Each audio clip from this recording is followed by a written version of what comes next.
Bonsoir à toutes et à tous et merci de rester fidèles au programme du soir sur Nouveau. Bienvenue dans Regard Croisé, le 4e numéro de cette semaine. Encore 4 sujets à aborder avec nos invités. Nous parlerons d'abord du Sénégal. L'Assemblée vote une loi d'interprétation de l'amnistie. Notre deuxième sujet concerne la Guinée, référendum constitutionnel pour le 21 septembre prochain. Troisième sujet, nous parlerons de la République démocratique du Congo, une mission diplomatique américaine en tournée régionale à partir de ce jeudi. Puis nous terminerons bien évidemment par le Togo, 5e République. Le Sénat ouvre sa première session de l'année. Et pour en parler ce soir, 2 invités pour le moment sur ce plateau avec moi. Sana Veuel Sadjoretchou, vous êtes analyste politique. Bonsoir Sana et bienvenue. Bonsoir Guillaume et bonsoir à toutes celles et ceux qui nous suivent. J'ai dû faire ça fait 2 semaines, mais maintenant je suis de retour en force et pour débattre. Je suis content de retrouver un autre barbu comme moi. Merci beaucoup. L'actualité. Merci beaucoup à vous, Sana, d'avoir répondu à notre invitation. C'est bon. Notre deuxième invité ce soir, Firmin Teko Agbo. Vous êtes chroniqueur politique également, le directeur du Centre de recherche et de géopolitique internationale, Firmin Teko Agbo. Bonsoir, Firmin, et bienvenue. Bonsoir Guillaume, merci de m'avoir invité. Je suis très heureux aussi de me retrouver face à mon cher ami et frère, Sana Sadio. Merci beaucoup à vous, Firmin, d'avoir répondu à notre invitation. Alors avec vous, nous allons aborder notre premier sujet. Nous prenons la direction de Dakar au Sénégal pour parler de cette loi d'interprétation de l'amnistie votée en mars 2024. Une loi d'amnistie a été votée en mars 2024 sous le président Macky Sall avant son départ. Une loi qui visait à amnistier tout ce qui était impliqué dans les crises à caractère sociopolitique qu'a connu le pays entre février 2021 et février 2024, et des crises qui ont provoqué la mort de au moins 65 personnes selon le bilan officiel, plus que cela selon certaines ONG. Et le nouveau gouvernement ou la nouvelle gouvernance du pays a décidé de revoir cette loi d'amnistie. Polémique, les députés ont discuté pendant de longues heures sur la loi d'interprétation pouvant être attribuée ou associée à cette loi d'amnistie. Désormais, tous ceux qui sont impliqués dans ces crimes ne seront pas considérés. Cette loi fait exception à tous ceux qui sont impliqués dans des crimes de sang, de torture, de viol, d'assassinat ou de traitement inhumain. Ils seront donc poursuivis peut-être par la justice. Une enquête donc sera ouverte pour situer donc les responsabilités. Une loi qui commence déjà par créer la polémique avec cette nouvelle interprétation. Nous en parlons avec nos invités. Je veux bien commencer par vous, Sana Veuel. Le Sénégal, à l'époque de Macky Sall, avait voté une loi d'amnistie et donc cela couvrait tout ce qui était impliqué directement dans les crises qu'a connues le Sénégal de 2021 à 2024, les émeutes, les assassinats et tout ce qui va avec. Mais Bassirou Diomaye Faye et son Premier ministre Ousmane Sonko ont voulu revoir cette loi d'amnistie. Les députés l'ont votée ce mercredi 2 avril. Seules, peut-être, certaines victimes pourraient être couvertes par cette loi, mais ceux qui sont impliqués dans des crimes de sang, par exemple, devront faire face à la justice. En réalité, il faut reconnaître que la loi votée sous Macky Sall englobait tout le monde, que ce soit ceux qui ont tué et avec ceux qui, n'est-ce pas, ont commis des délits mineurs. Et cela, je pense, à mon avis, l'objectif visé, c'était de pacifier les choses, que les choses se déroulent de manière sereine, que personne ne soit inquiété. Mais là, on est dans un contexte où Macky Sall, ou je dis plutôt Ousmane Sonko et Diomaye Faye, ils ont le PASTEF, ils ont la majorité au sein de l'Assemblée nationale désormais, ils ont l'effectivité du pouvoir. Et je pense que c'est une chasse aux sorcières qui est en train de s'ouvrir. Parce que, à mon avis, je pense que avant de remettre en cause ou bien d'introduire cette loi d'interprétation, il fallait combler, à mon sens, le vide qui existait lors du vote de la loi sous Macky Sall. Je voudrais dire simplement qu'il fallait qu'une enquête soit menée. Et à l'issue de cette enquête-là, on remet, n'est-ce pas, en cause telle personne qui aurait commis des crimes graves, qui aurait tué, qui aurait violé, etc. Mais tel que vous le dites, l'amnistie, normalement, couvre tout cela. Il n'y a plus besoin de savoir qui a fait quoi, qui n'a pas fait quoi. Une loi d'amnistie permet, d'une certaine manière, d'effacer dans la mémoire collective les faits qui se sont déroulés. Et donc, pourquoi encore mener des enquêtes? Non, c'est ça, je dis. Aujourd'hui, c'est qu'on est dans le cas où une loi d'interprétation est sur le point d'être votée. Une loi d'interprétation, ça vient remettre en cause, c'est-à-dire ça innove, ça apporte de nouvelles choses par rapport à la loi initiale. Donc ça veut dire que beaucoup de choses vont être revues dans cette loi d'amnistie. C'est de ça qu'il est question. Et donc si on veut exclure ceux qui ont commis ce qu'on appelle des crimes graves, il va falloir qu'une enquête aussi détermine ce qui s'est réellement passé pour que des responsabilités soient situées. Mais cela pourrait être fait maintenant, après avoir voté cette loi d'interprétation. Justement, c'est pourquoi je dis en réalité que on peut dire que c'est une chasse aux sorcières qui est en train d'être ouverte par cette loi d'interprétation. D'autant plus qu'en réalité, j'ai l'impression que le gouvernement Diomaye Faye et Ousmane Sonko, ils peinent d'avoir des résultats sur le programme de développement. C'est-à-dire, c'est une manière pour eux de fuir l'actualité brûlante du pays. Alors, avant de vous laisser continuer sur cet aspect, je vous promets de revenir là-dessus. Pour vous, les causes qui font qu'ils reviennent sur cette loi. Mais quand vous dites que c'est une chasse aux sorcières, dans leur logique, on ne peut pas, je dis bien dans leur logique, bien sûr, on ne peut pas mettre ensemble des gens qui ont commis des délits mineurs ou par exemple des gens qui sont allés brûler des pneus sur la voie publique et les mettre dans le même lot que ceux qui ont tiré sur des gens, ceux qui ont tué des gens lors des manifestations. Selon leur logique, il faut séparer les deux et ne pas faire bénéficier les deux des mêmes grâces. C'est pourquoi ils revoient cette loi. Est-ce que, selon vous, il ne fallait quand même pas séparer les choses? Non, en réalité, je ne saurais juger de ce qui est plus pertinent pour les Sénégalais.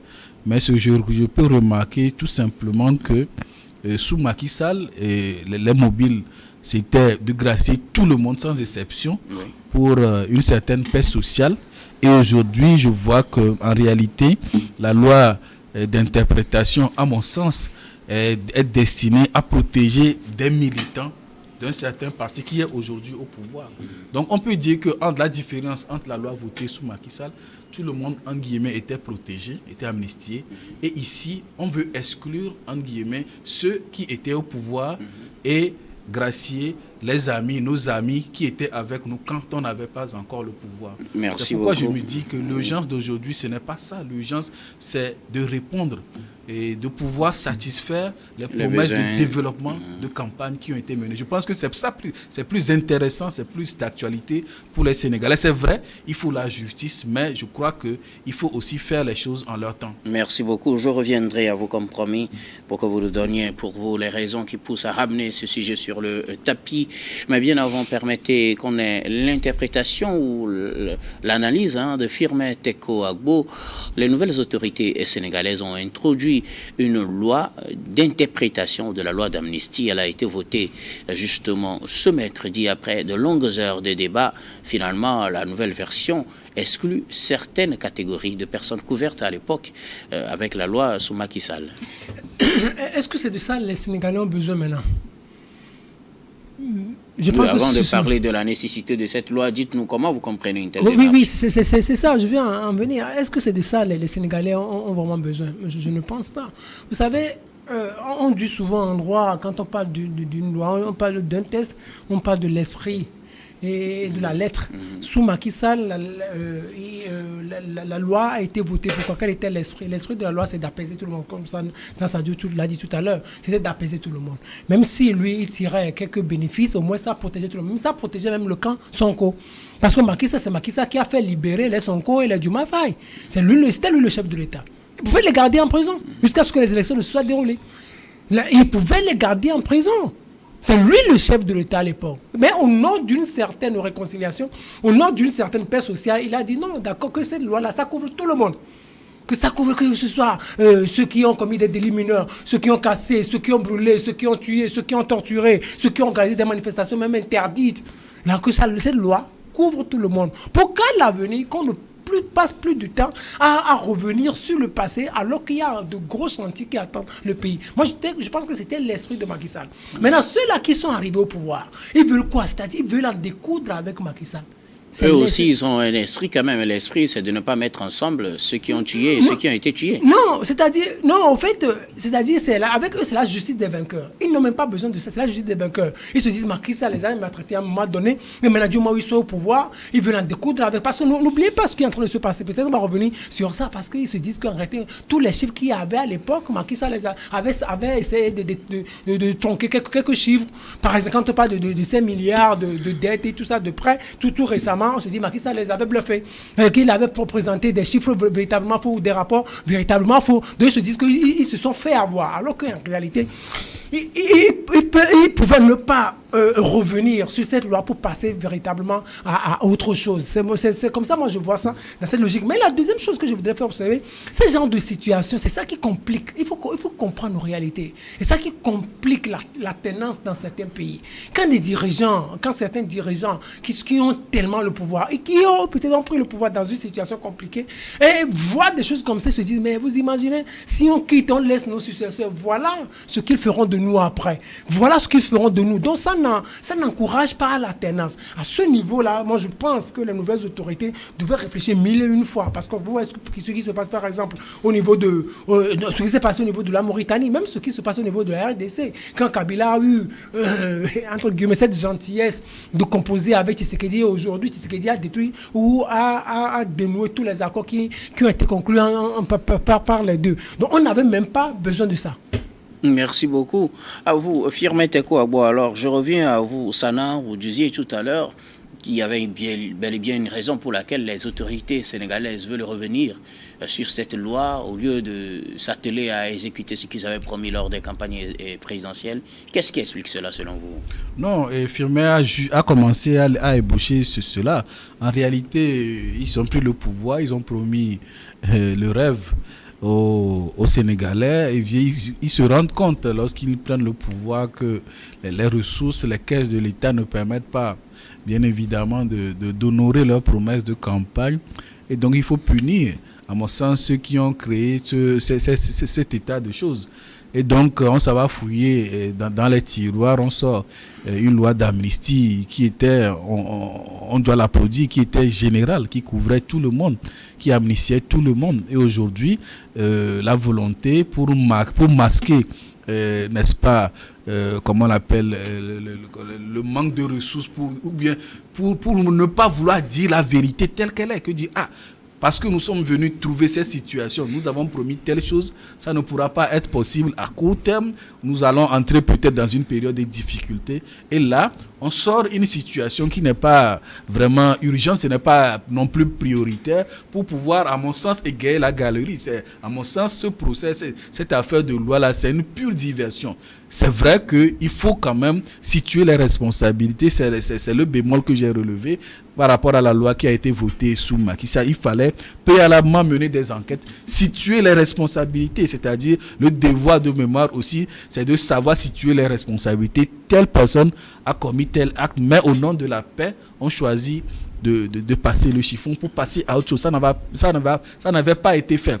Maintenant, ceux qui viennent au pouvoir, eux aussi, ils ont manqué, à mon sens, de lucidité, de faire un travail de fond pour expliquer à l'opinion, voilà les raisons pour lesquelles nous sommes appelés à revenir sur cette loi-là. Maintenant, parce que ce qui saute à l'oreille, aux yeux de tout le monde, c'est quoi? Cette loi d'interprétation, c'est pour blanchir les militants du PASTEF qui ont détruit des biens publics, qui ont commis des délits qui sont qualifiés de mineurs. Mais encore une fois, il faut savoir que celui qui détériore le bien public, il faut savoir que c'est des fonds publics qui ont servi à édifier ces biens-là.